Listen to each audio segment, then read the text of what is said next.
Oke, bismillahirrahmanirrahim. Salam sejahtera untuk kita semua. Om Swastiastu. Assalamualaikum warahmatullahi wabarakatuh. Selamat jumpa dalam pertemuan kita untuk studi filsafat ilmu, terutama studi untuk filsafat ilmu bagi ilmu-ilmu seni. Nah, kali ini kita akan memulai tahap pertama dari proyek menulis artikel ilmiah. Nah, di dalam menulis artikel ilmiah itu satu hal yang harus kita perhatikan adalah masalah paradigma. Ada banyak sekali paradigma. Paradigma itu sebenarnya adalah adeg-adeg kalau dalam bahasa Jawa yang biasanya ini menjadi pijakan bagi siapapun untuk menulis paradigma itu. Jadi tidak mungkin seorang peneliti, penulis artikel ilmiah, penulis disertasi, penulis tesis, penulis skripsi itu menyelesaikan tulisannya tanpa memperhatikan paradigma. Ada banyak sekali pilihan paradigma. Oleh karena itu kita akan mencoba melihat paradigma ini, dan jangan bingung dengan istilah yang cukup berat ini. Sebenarnya kalau paradigma itu kita sederhanakan, paradigma itu adalah kacamata. Jadi di dalam penelitian itu paradigma itu ada semacam sistem keyakinan dasar yang memandu tindakan-tindakan peneliti di dalam melaksanakan penelitian. Itu menurut Denshin. Jadi paradigma itu mesti menjawab 3 pertanyaan filosofis. Pertama, menjawab persoalan ontologis, menjawab persoalan epistemologis dan aksiologis. 3 hal ini tadi, ontologi, epistemologi, aksiologi, itu adalah pilar eksistensi ilmu. Jadi tidak mungkin ada ilmu tanpa aspek ontologi. Tidak ada ilmu tanpa aspek epistemologi. Tidak ada ilmu tanpa aspek aksiologi. Jadi ketiga-tiganya ini menjadi persoalan penting bagi kita di dalam menyelesaikan sebuah tugas di dalam melaksanakan penelitian. Siapapun penelitinya, apapun bidang ilmunya, pasti harus memperhatikan pilar eksistensi ilmu itu. Dan agar kita memahami pilar eksistensi ilmu, maka kita harus bisa memilih paradigma. Kita harus bisa memilih kacamata. Sebenarnya kata paradigma itu biasanya digunakan di dalam dunia ilmu sosial budaya. Tetapi ada juga pihak ilmuwan lain yang mengatakan paradigma itu sebagai perspektif. Ada juga yang mengatakan itu point of view. Ada yang mengatakan point of origin. Jadi kalau kalian mendengar istilah-istilah itu nanti di dalam pertemuan dengan ilmuwan lain, nggak usah kaget. Itu maksudnya adalah paradigma. Kalau ada orang mendengar point of view, ada point of origin, oh itu maksudnya adalah perspektif. Maksudnya adalah kacamata yang dia pakai untuk melihat objek yang akan dia teliti. Itu yang menjadi persoalan. Jadi paradigma pada dasarnya adalah satu sistem keyakinan dasar yang memandu tindakan penelitian oleh peneliti. Nah, sesungguhnya ada 6 paradigma penting yang perlu kita perhatikan, yaitu paradigma positivisme, ada paradigma postpositivisme, ada paradigma kritis, ada paradigma fenomenologi, ada semiotika, dan ada practice-based research.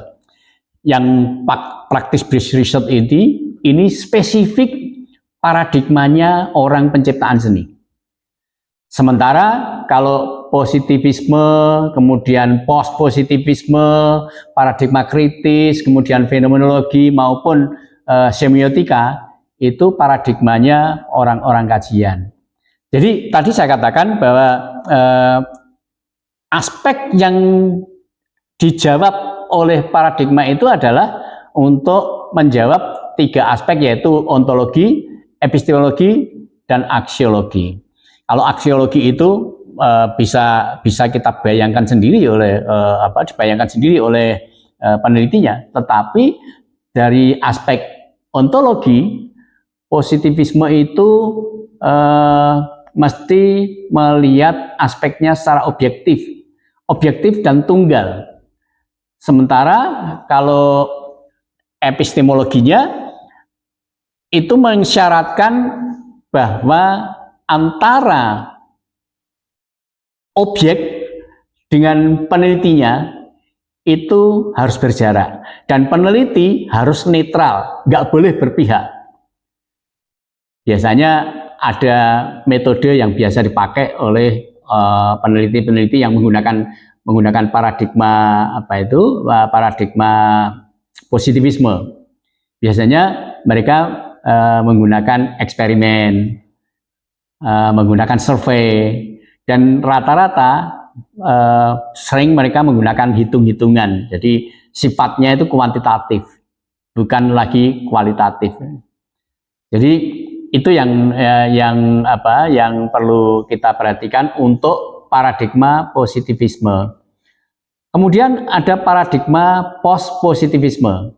Post-positivisme itu paradigma pasca positif sebenarnya. Jadi kalau post-positivisme itu sebenarnya adalah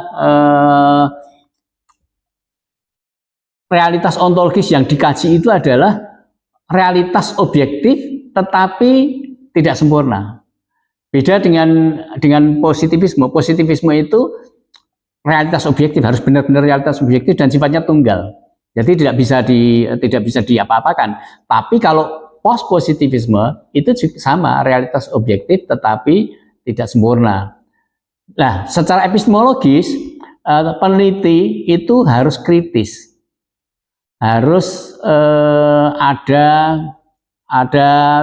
pembuktian triangulasi, ada penetapan keabsahan objeknya itu bagaimana. Nah, ini penting. Nah, biasanya kalau post positivisme itu metodenya metode campuran, mixed method atau kuasi eksperimental gitu. Itu yang biasanya digunakan untuk melakukan evaluasi program pelatihan dari apa gitu. Mungkin pelatihan tari, pelatihan karawitan, pelatihan menulis ilmiah, pelatihan membuat desain atau apa saja. Nah, itu kalau kita melakukan evaluasi terhadap keberhasilan suatu pelatihan itu, kita mesti menggunakan pendekatan post positivisme. Paradigma yang ketiga adalah paradigma kritis. Paradigma kritis itu objeknya atau realitas ontologis yang menjadi sasaran adalah realitas dibentuk oleh struktur kuasa. Jadi ketika peneliti menyadari ada realitas itu tidak mandiri tetapi realitas yang dibentuk oleh suatu kekuasaan gitu. Nah, itu jadi makanannya paradigma kritis. Jadi orang-orang kalau memiliki pandangan terhadap hubungan antara objek dengan kekuasaan, ya udah, kalau itu yang diteliti berarti Anda harus menggunakan paradigma kritis. Konsekuensinya secara epistemologis peneliti harus memerankan diri sebagai advokat di dalam menciptakan perubahan-perubahan. Jadi sebenarnya kita punya pandangan kalau kita mau menggunakan paradigma kritis itu artinya apa? Kita secara sadar menyadari bahwa ada sesuatu yang harus diubah, ada sesuatu yang bisa diubah, ada sesuatu yang penting untuk dilakukan perubahan. Maka peneliti harus menjadi agen perubahan itu, menjadi advokat. Nah, apa yang diubah? Ya itu tadi, realitas ontologis tadi, realitas yang dibentuk oleh struktur kekuasaan. Barangkali ada sesuatu yang tidak adil, barangkali ada sesuatu yang tidak proporsional, barangkali ada sesuatu yang tidak pas.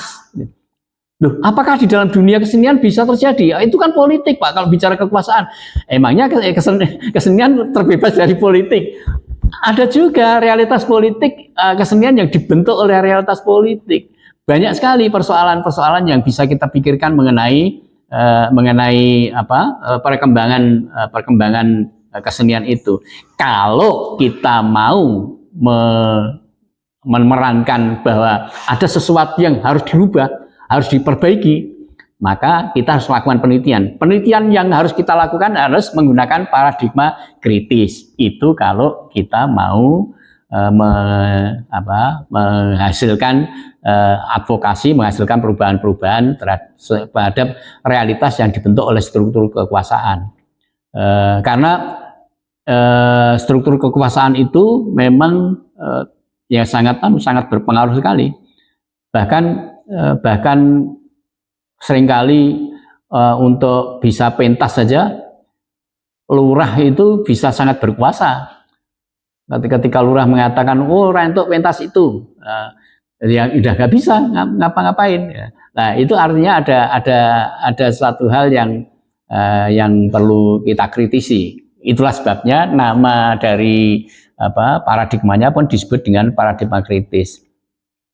Biasanya metode yang dipakai untuk paradigma kritis itu adalah analisis wacana atau partisipatoris.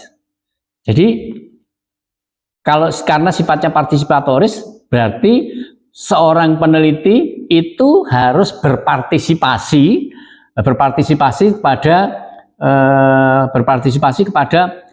siapa? Pada objek yang diteliti, berpartisipasi, melakukan apa sesuai dengan pandangan-pandangan kritis kita, gitu.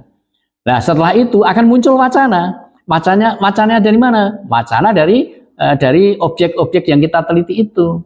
Karena biasanya kalau kita bicara teori kritis itu atau paradigma kritis, biasanya objeknya adalah realitas sosial. Realitas sosial itu sendiri kan bisa terlibat dengan kesenian juga. Jadi kesenian yang diciptakan oleh realitas sosial itu sangat banyak terjadi. Nah, kalau kita menganggap bahwa ada realitas sosial yang tidak pas, realitas sosial yang tidak adil, realitas sosial yang tidak etis, dan itu dibentuk oleh kekuasaan, maka kita pengen melakukan perubahan, ya Anda harus berpartisipasi. Dan kita harus mengumpulkan wacana-wacana yang berkembang di masyarakat itu yang kita teliti. Nah, wacana-wacana itulah yang kita analisis. Nah, biasanya contoh riset seni yang seperti ini adalah biasanya representasi, misalnya representasi gender dalam seni rupa misalnya, atau representasi kemiskinan di dalam seni rupa, atau representasi kemiskinan di dalam karawitan. Jadi tidak menutup kemungkinan di dalam karawitan itu ada representasi yang menggambarkan kok gitu-gitu terus gitu. Kok pengkerawit kok nggak pernah kaya. Nah, itu bisa Anda menggunakan paradigma kritis untuk mengkritisi keadaan itu. Jadi kalau Anda pengen berupaya supaya para pengkerawit menjadi kaya, para pengrajin menjadi kaya, Anda bisa mulai dari paradigma kritis ini. Oke, itu kemudian ada paradigma yang lain, yaitu paradigma fenomenologi. Fenomenologi itu realitas ontologis yang menjadi sasaran penelitiannya adalah realitas sebagai pengalaman subjektif. Jadi pengkerawit punya pengalaman subjektif, pendengarnya punya pengalaman subjektif, orang yang nanggap karawitan punya pengalaman subjektif terhadap peristiwa karawitan. Semua itu hal yang berhubungan dengan pengalaman subjektif. Kalau itu diteliti pengalaman subjektifnya, maka paradigma yang harus digunakan adalah paradigma fenomenologi. Anda nggak bisa menggunakan pengalaman subjektif sebagai objek, tapi Anda menggunakan pendekatan positivisme, menggunakan paradigma kritis, nggak bisa. Jadi kalau yang diteliti adalah pengalaman subjektif suatu subjek, entah itu subjek seniman, entah itu subjek penghayat, entah itu subjek penonton, entah itu subjek menanggap, atau siapapun yang berhubungan dengan objek-objek tertentu, di mana dia memiliki kesadaran tertentu, maka kita bisa menggunakan paradigma fenomenologi sebagai acuan di dalam penelitian. Nah, terus epistemologinya gimana? Epistemologinya ya peneliti harus memahami makna dari dalam. Makna dari dalam artinya apa? Makna yang tumbuh berkembang dari dalam diri subjek-subjek yang kita teliti. Kalau kita teliti sinden, ya kesadaran kesadaran sinden yang berkembang di dalam dirinya. Apa makna yang muncul dalam kesadaran dirinya itu? Bisa sinden, bisa pengrawit, bisa penggendir, bisa pengrebab, bisa pelukis, bisa fotografer. Semua itu bisa dilakukan dengan menggunakan pendekatan atau menggunakan paradigma fenomenologi. Secara umum metode yang dipakai ya biasanya wawancara mendalam. Wawancara mendalam, kemudian setelah dilakukan wawancara mendalam, kemudian dilakukan refleksi diri dari subjek-subjek yang kita teliti itu. Oleh karena itu kita harus pinter mencari mengulik data supaya yang bersangkutan itu bisa memberikan pandangan-pandangan, memberikan pernyataan-pernyataan yang patut kita analisis.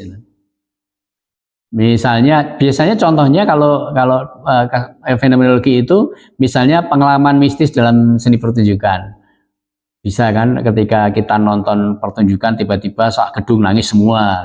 Nah itu kita pasti ada kesadaran tertentu tentang suatu hal yang dibawa oleh karya seni itu. Nah, itu kita bisa menggunakan pendekatan atau paradigma fenomenologi sebagai pijakan, sebagai kacamatanya, sebagai perspektifnya, sebagai adek-adeknya. Kemudian ada paradigma lagi namanya paradigma semiotika. Paradigma semiotika itu secara ontologis objeknya adalah realitas yang berupa fenomena artistik, dan fenomena artistik itu berfungsi sebagai sistem tanda dari fenomena sosial budaya. Jadi kalau kita menggunakan semiotika itu di dalam karya seni itu kita akui sebagai fenomena artistik, dan fenomena di dalam karya seni itu, fenomena artistik itu adalah tanda sosial budaya. Jadi kalau misalnya komposisinya orang-orang ASCII pada waktu itu misalnya, kenapa komposisi gending Gambyong Parionomnya kok cepat sekali? Nah, itu mencerminkan tanda sosial budaya. Semacam ada kesadaran dari orang-orang ASCII itu bahwa semenjak adanya akselerasi modernisasi itu, kita semua orang-orang modern itu sudah tidak punya waktu lagi untuk menikmati segala sesuatu itu dengan santai. Kalau dulu kita mungkin pada masa-masa kita masih dalam masa kehidupan agraris, kita tidak kompleks, kehidupan kita itu nggak kompleks seperti sekarang. Nah, dulu itu rata-rata orang kita itu adalah petani. Nah, petani itu kerjaannya apa? Kerjaannya kan cuman kalau ada musimnya nanam, persiapan nanam. Setelah nanam selesai, nunggu panen. Nah, nunggu panen itu kan butuh waktu lama. Nah, itu nggak ada kerjaan itu. Nah, mereka bisa menikmati karya seni itu ya karya seni yang waktunya lama. Makanya dimungkinkan ada wayangan semalam suntuk itu karena waktu itu yaitu tadi masyarakat kita masih bersifat agraris. Nah, sekarang kan tidak. Sekarang ini pekerjaan kita itu relatif setiap hari itu harus standby. Apalagi orang kantoran itu jam 8 harus sudah ngantor, kemudian jam 5 sore baru pulang. Itu kalau menikmati karya seni mereka sangat terbatas sekali. Oleh karena itu supaya komposisi utuh itu bisa disajikan dengan perfect, makanya temponya dipercepat. Itu salah satu aspeknya. Nah, itu tadi saya katakan semiotika, karya seni sebagai tanda adanya apa? Tanda adanya adanya makna budaya di balik fenomena karya seni itu. Nah, kalau kita melihat dari kacamata epistemologi, kita memandang bahwa realitas sosial budaya itu dibangun oleh sistem tanda yang sifatnya kontekstual. Jadi fenomena sosial budaya, misalnya kalau sekarang ini orang mantenan gitu, itu sekarang kan sudah beda banget. Kalau dulu kan ada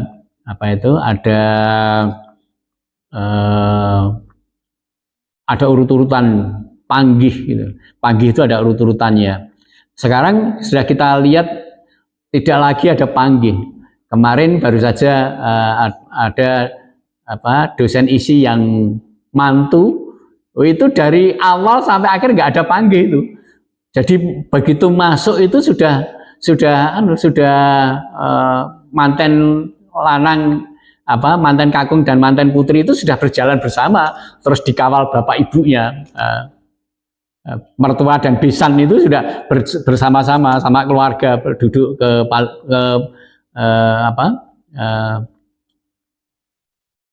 di tempat manten itu, dan itu pun ditata sedemikian rupa, ada tariannya, karena kebetulan dosen yang mantu itu orang tari, jadi full dari awal sampai akhir isinya tari semua. Biasanya kalau semiotika itu juga mudah dilihat. Kalau yang mantu itu orang isi dan orang isinya adalah orang pedalangan, misalnya yang mantu orang pedalangan, isinya itu narasi-narasi yang berhubungan dengan pedalangan muncul semua. Kalau orang kerawitan sama, masih gending-gendingnya yang digarap sedemikian rupa. Kalau orang tarinya yang digarap sedemikian rupa. Ini kan menunjukkan bahwa secara semiotik fenomena itu bisa kita pahami ada realitas sosial budaya yang dibangun oleh sistem tanda, dibangun oleh sistem yang sifatnya kontekstual tadi.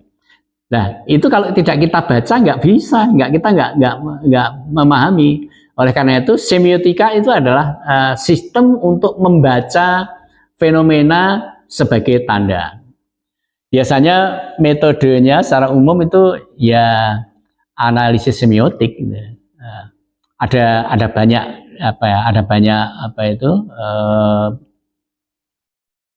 konsep-konsep semiotika. Ada konsep semiotikanya Saussure, ada konsep semiotikanya Peirce, Roland Barthes, dan seterusnya. Biasanya contoh riset yang menggunakan paradigma semiotika itu biasanya mengungkap lapisan-lapisan makna yang tersembunyi di balik fenomena itu. Jadi kalau ada satu fenomena, di situ sebenarnya ada lapisan-lapisan, dan setiap lapisan itu ada maknanya. Jadi ada lapisan-lapisan makna, dan itu tersembunyi. Nah, kalau kita bisa mengungkap itu, nah kita akan menciptakan pengetahuan baru. Terus paradigma yang terakhir adalah paradigmanya orang penciptaan seni ini. Itu adalah paradigma practice-based research. Dalam penelitian practice-based research itu, ontologi yang menjadi sasaran kita adalah realitas yang muncul dari praktek artistik. Jadi seorang seniman itu kan mencipta musik, mencipta tari, mencipta lukisan, mencipta patung, itu kan ada proses praktiknya, ada realitas praktiknya. Realitas praktiknya itulah yang menjadi inti ontologis dari penelitian practice based research itu. Jadi yang diteliti sepertinya dia sedang meneliti dirinya sendiri sebenarnya, sedang meneliti dirinya sendiri. Kalau tadi yang bicara positivisme, post-positivisme, paradigma kritis, fenomenologi dan semiotika, itu bukan membahas dirinya sendiri, itu membahas objek di luar dirinya sendiri. Tetapi kalau practice based research, itu adalah penelitian yang membahas aktivitas yang dia lakukan sendiri. Jadi secara epistemologis, pengetahuan yang dia rumuskan dan dia kembangkan itu adalah pengetahuan yang ada dalam tindakan dia ketika dia membuat karya. Jadi bukan aktivitas yang dilakukan oleh orang lain. Biasanya metodenya ya metode studio, metode dokumentasi, kemudian refleksi praktis gitu. Kemudian eksibisi. Jadi mulai dari kerja studio sampai eksibisi itu semua dia catat semua, kemudian dianalisis dan itu nanti menghasilkan apa. Biasanya contoh penelitian ini adalah proses kreatif penciptaan instalasi, mungkin penciptaan musik, penciptaan tari, penciptaan teater dan seterusnya.